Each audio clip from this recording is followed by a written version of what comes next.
Hello and welcome. Today I'll be trying out a new style of aquascaping that I've admired from a distance ever since I first discovered it, an IWAGUMI.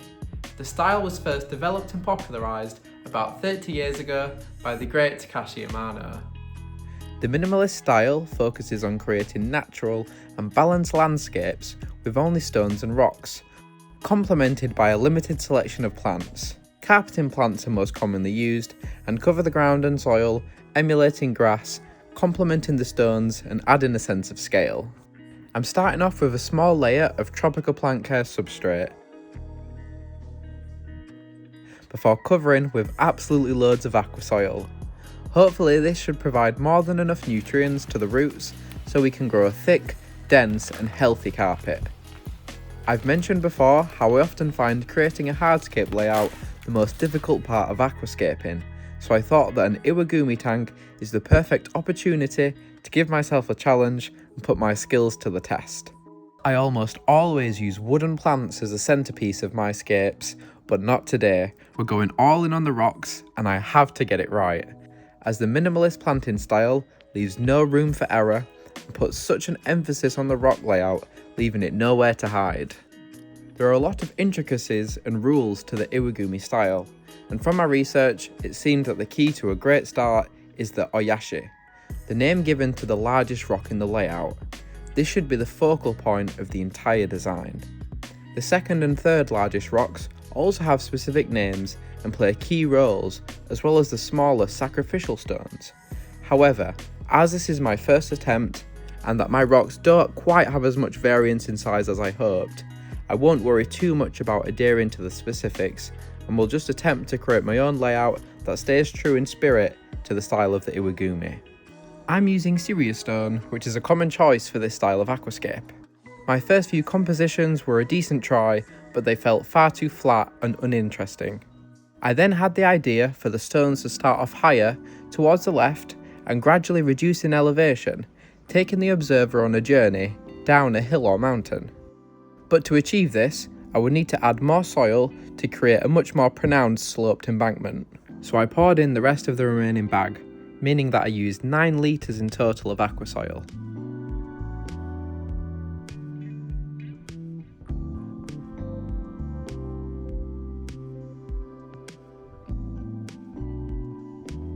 After a lot of trial and error, I had a few contenders in my head, so I decided to take a break before reviewing the footage and picking out a favourite.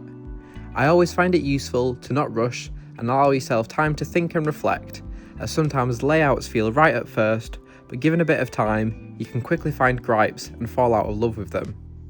The opposite goes too. Sometimes scapes aren't initially a standout, but given some time, you can really warm to them. And of course, it's all subjective, so we all have our own preferences, so just make sure you're happy with it, as once it's planted, it will be quite difficult to alter. I resumed the following day and thoroughly wet the substrate with tank water before assembling the final rock formation.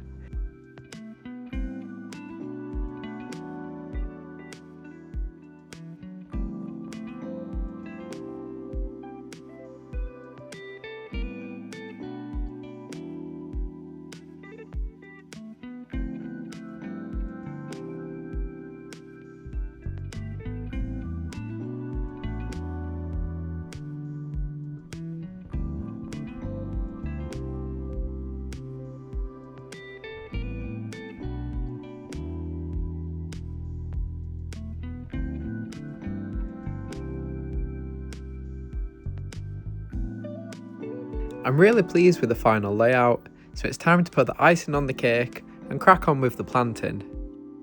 The main plant I'll be using is my Chrysanthemum tweedii, commonly known as Monte Carlo, a medium difficulty plant that apparently should grow well with and without CO2.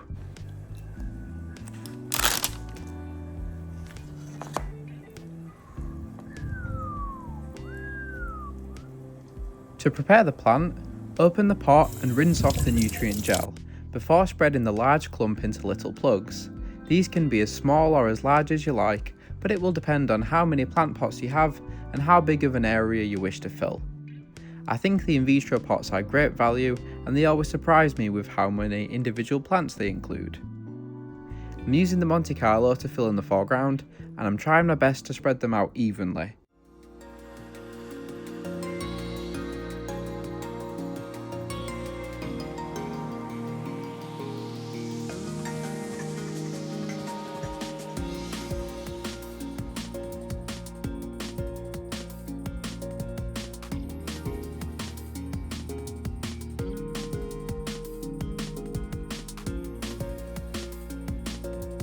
Frequently spraying them with tank water to prevent them from drying out. One pot of Monte Carlo down, 2 more to go.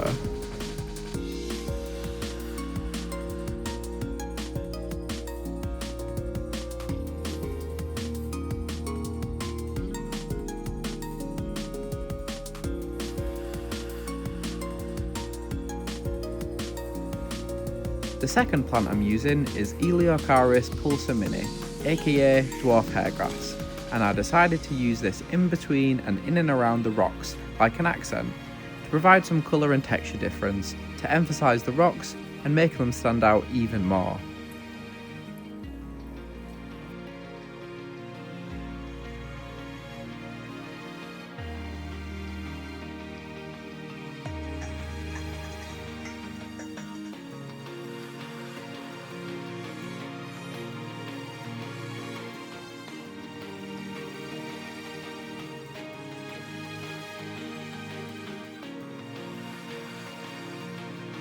The third and final plant is Alteranthera ricini mini, a red stem plant. Taller plants like stems are less frequently used in Iwagumi scapes, but they can add an extra level of detail and height to enhance the overall scape. I'm not quite certain if they're really necessary, but I decided to give them a go, mainly to add an extra pop of colour in the corner. If it works well, once grown in, I may even trim it and spread the plants elsewhere.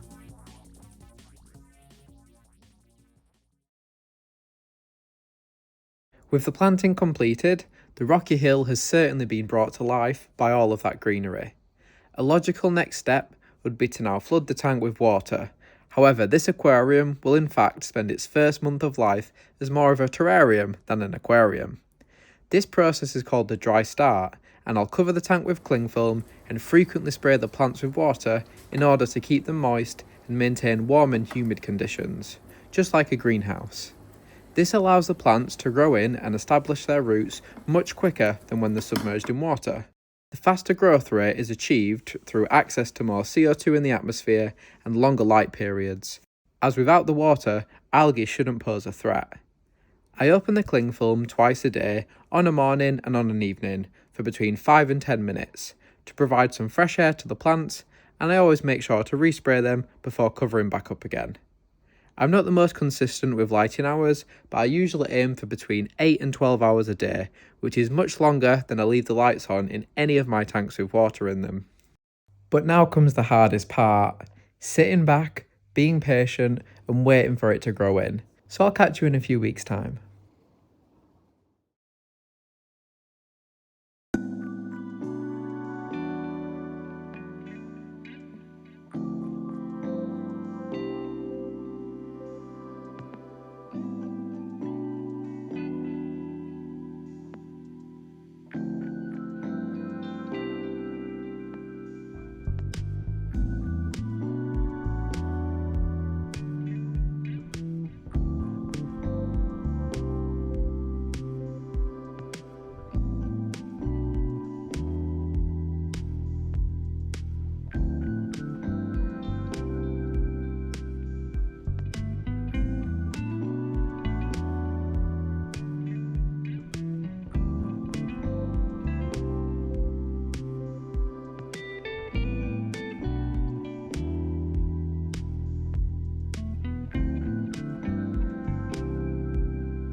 So we're now 3 weeks in and I absolutely love it.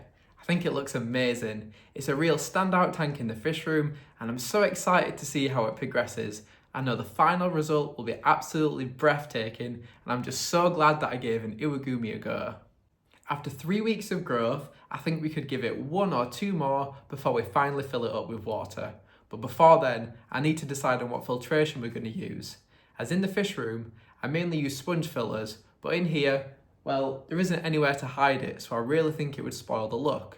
We could use maybe an internal filter or a hang-on back filter, but currently I'm leaning towards using one of my only external filter, which is on another tank.